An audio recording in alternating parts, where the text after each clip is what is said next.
ने खोली ट्रंप के डबल स्टैंडर्ड की पोल। चीन और भारत को लेकर अलग अलग रुख क्यों? निक्की ने कहा चीन को क्यों दी जा रही है छूट? भारत जैसे मजबूत सहयोगी के साथ रिश्ता खराब ना करें। चलो कहीं तो सद्बुद्धि है। सद्बुद्धि है। निक्की हेली जो है इंडियन ओरिजिन की हैं और उन्होंने जो बात की उसमें दो बातें उन्होंने कही कि इनका सबसे ज्यादा बैलेंस ऑफ ट्रेड जो है वो किसके साथ गड़बड़ है। 300 billion 295 to be exact 295 billion का ट्रेड डेफिसिट है विद रिस्पेक्ट टू चाइना। तो चाइना को क्यों नहीं कह रहे हैं आप? लेकिन यहाँ पर एक बात है, जो ट्रम्प जो इतनी सारी उलटफेर कर रहे हैं, शायद इनके अपने इकोनॉमिस्ट कह रहे हैं, यहाँ पर वो बात कह सकता हूँ थोड़ी सी सीरियस नोट पे, एक ट्रिफिन डायलेमा करके। ये क्या है सर ट्रिफिन डायलेमा? ट्रिफिन डायलेमा का मतलब ये होता है कि जब आप अपने देश की करेंसी को पूरे वर्ल्ड की करेंसी बनाना चाहते हैं, इसका मतलब आप सबको करेंसी देना चाहते हैं। ठीक है, तभी तो लोग खरीदेंगे। डॉलर देना चाहते हैं। अगर आप डॉलर देना चाहते हैं तो उनसे क्या लेंगे? तो आप इंपोर्ट करेंगे। जब तक आप ज्यादा इंपोर्ट नहीं करेंगे तो डॉलर देंगे कैसे? देंगे कैसे? और अगर आप टैरिफ लगा देंगे तो कैसे इंपोर्ट होगा? कैसे इंपोर्ट होगा? राइट। तो उनको डॉलर नहीं मिलेंगे। तो वो ट्रिफिन डायलेमा ये था कि अगर आप ये नहीं करेंगे तो आपकी जो वर्चस्व है डॉलर का वो खत्म हो जाएगा। तो इसका मतलब आपको इंपोर्ट ज्यादा करना पड़ेगा। तो अब इसमें कंट्रोल कैसे करें? आप अपने यहाँ टेक्नोलॉजी कंट्रोल करिए, अपने यहाँ स्किल कंट्रोल करिए, अपने यहाँ जो बोर्ड लेवल की मैनेजमेंट है वो कंट्रोल करिए, बाकी से काम करिए, बाकी सबसे काम करिए, काम कराइए। तो ये व्यवस्था ठीक चल रही थी। अब इन्होंने उसमें क्या गड़बड़ की? टैरिफ लगाई, यूनिवर्सिटीज को अटैक कर दिया। नहीं, अपने यूनिवर्सिटीज को अटैक कर दिया तो स्किल बंद हो गई। कहते हैं H1B बंद करेंगे तो लोग आना बंद कर देंगे। और जो इंजीनियर्स हैं, डॉक्टर्स हैं, कॉन्स्ट्रक्टर्स हैं, इंजीनियर्स डॉक्टर मोस्टली चाइनीज और इंडियंस हैं, कॉन्स्ट्रक्टर्स मोस्टली मैक्सिकन्स हैं, इन सबको आप निकाल दोगे तो यही करना पड़ेगा। ये भैया है कौन सी रणनीति? ये जिसमें जो दुश्मन है वो तो दोस्त बन गए, जो एलाइज है वो तो आपके दुश्मन बन गए। वो दुश्मन बनते जा रहे हैं। तो आपको ये बार सोचना पड़ेगा कि जिस तरह से कल जनरल सिन्हा कह रहे थे कि क्या आप उसी डाल को काट रहे हैं जिसमें आप बैठे हुए हैं? फिलहाल तो यही लग रहा है, यही है डायलेमा। और ये ट्रिफन डायलेमा अब और बड़ा डायलेमा हो गया। एनएसए अजीत डोभाल का रूस दौरा। अगली खबर, मॉस्को में राष्ट्रपति पुतिन से होगी मुलाकात। भारत के एनएसए जा रहे हैं रशिया। रणनीतिक साझेदारी पर होगी चर्चा। तेल खरीद पर बड़ी डील संभव। और मुझको लगता है धीरे से डोभाल साहब ये भी कहेंगे और पाकिस्तानी बुलाओ यार, थोड़ा फ्रंट लाइन पे लगा दो जरा, जिधर से जेलेंस्की बम बरसा रहे हैं। जनरल सिन्हा, क्या क्या महत्वपूर्ण मुद्दे हैं जो डिस्कस हो सकते हैं? देखिए, बहुत बड़ा है आरआईसी का मुद्दा। रशिया, इंडिया, चाइना का जो मुद्दा है और वो चला है। और हम रशिया के कहने से ही और जो रीसेटिंग हो रही है नॉट चाइना के साथ, ये स्ट्रैटेजिक है। ये कोई ऐसा नहीं है कि ये कॉपरेशनल लेवल पे है। ये जो चल रही है, और मेरे ख्याल से क्योंकि सितंबर में यदि अगस्त में प्रधानमंत्री चाइना नहीं जाते हैं एससीओ की, इसके पहले डोभाल साहब, हमारे रक्षा मंत्री, हमारे और विदेश मंत्री सब गए थे एससीओ मीट में, आपने देखा था। और वहां से जो उन्होंने बंद फोटा था और उसके कारण चाइना भी आ गया था लाइन पे। अभी चाइना को देखिए, मोदी जी ने 2017 से ये बात कही कि एलिफेंट एंड ड्रैगन का जो मिलाप है, वहां से बोला था ये आफ्टर डोकलाम। उनको ये यहाँ भी समझाए थे उन्होंने जब हमारे इंडिया में आए और साउथ में गए 2019 में। मगर जो ये बताइए, अमेरिकी दादागिरी, कई बार जो दादागिरी होती है ना, वो देश जो आपस में कहीं वैमनस्य रख रहे होते हैं उनको भी सद्बुद्धि आती है। चाइना को क्या, ड्रैगन को ये बात समझ में आएगी जो मेरा नेबर है, मैं नेबर नहीं बदल सकता। और भारत जैसा हार्मलेस बल्कि कल्याण करने वाला लेबर कहां मिलेगा? वहां भी एक 1.4 करोड़ है चाइनीज, उसमें से काफी को ये सद्बुद्धि है ये। मगर तो ये बताइए, जो ये हम बात करते हैं आरआईसी वाली बात, क्या रशिया, इंडिया, चाइना वाला ये अगर ये बन गया सर, तो ये जो अमेरिका ये दादागिरी दिखा रहा है ना, ये कंबल ओढ़ के लेट जाएगा, कहेगा अब तक उठाना। इसमें से ब्राजील भी आएगा। हाँ, फिर ब्राजील आएगा। ब्राजील लिख चुका है। और जहां तक ये बात कर रहे थे ड्रैगन और एलिफेंट की, शी ने चिट्ठी लिखी थी अभी अपने प्रेसिडेंट को, प्रेसिडेंट मुर्मू को। उन्होंने लिखा it's time for elephant and dragon to dance together. मतलब उन्होंने ये बात लिखी उस चिट्ठी में। अरे तो सर, हमने कब मना किया है? हम तो कहते हैं हमारी जमीन पे बुरी निगाह मत रखो, हमारे साथ सदाशयता से पेश आओ।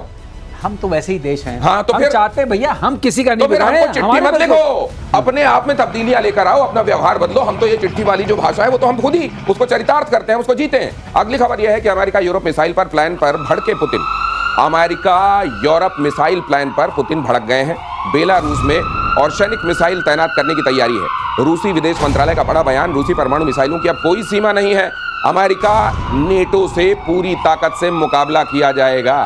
सर लेकिन कमाल है, कई बार लगता है क्या बात है, रशिया के लिए ताली बजाने का मन करता है। ये जो है जितना उधर से दबाने की एग्रेशन की कोशिश की जा रही है, रशिया कहता है अच्छा रुको मैं अपने आप को और बड़ा करता हूं। एक बात है, देखिए ये पहले एक ट्रीटी थी, उसको INRF बोलते थे, INRF intermediate range nuclear forces treaty. अच्छा, उसका मतलब ये था कि हम इंटरमीडिएट रेंज के जो न्यूक्लियर मिसाइल्स हैं उनको नहीं रखेंगे। उसका मतलब क्या खास था कि अगर न्यूक्लियर उस रेंज की नहीं होगी, इसका मतलब जो यूरोपियन कॉन्टिनेंट है उसको हम अटैक नहीं करेंगे, वो हम दूर की बात करेंगे, नजदीक की नहीं करेंगे। ये ट्रीटी अपने आप इन लोगों ने एक्चुअली रद्द कर दी, यूएस ने अपनी तरफ से। अब अनाउंस किया है रशिया ने, हम इसको रद्द करते हैं। इसका मतलब कोई सीमा नहीं है, अब जीरो डिस्टेंस से लेकर लॉन्ग डिस्टेंस तक। स्टार्ट के मामले में भी अमेरिका की तरफ से गलती हुई, जेलेंस्की की तरफ से गलती हुई, और इस मामले में भी अगर आप उस पटल पे इसको देखेंगे जो कहते हैं हम एक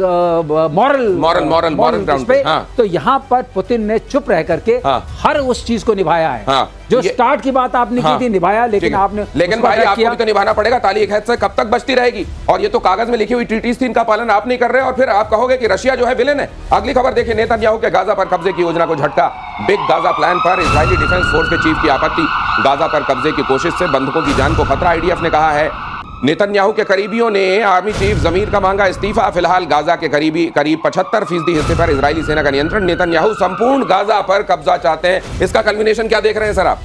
मेरे को तो लगता है गाजा में पूरा का पूरा ये करेंगे कब। अच्छा, मेरे को तो यही लगता है। देखिए इसमें पूरा टैसिट सपोर्ट डोनाल्ड ट्रंप का है, वो उनका जो रिसोर्ट, लेकिन ये जो कहा जा रहा है कि अगर आप पूरा कब्जा करोगे ट्रैप है, आप फंस जाओगे इसमें।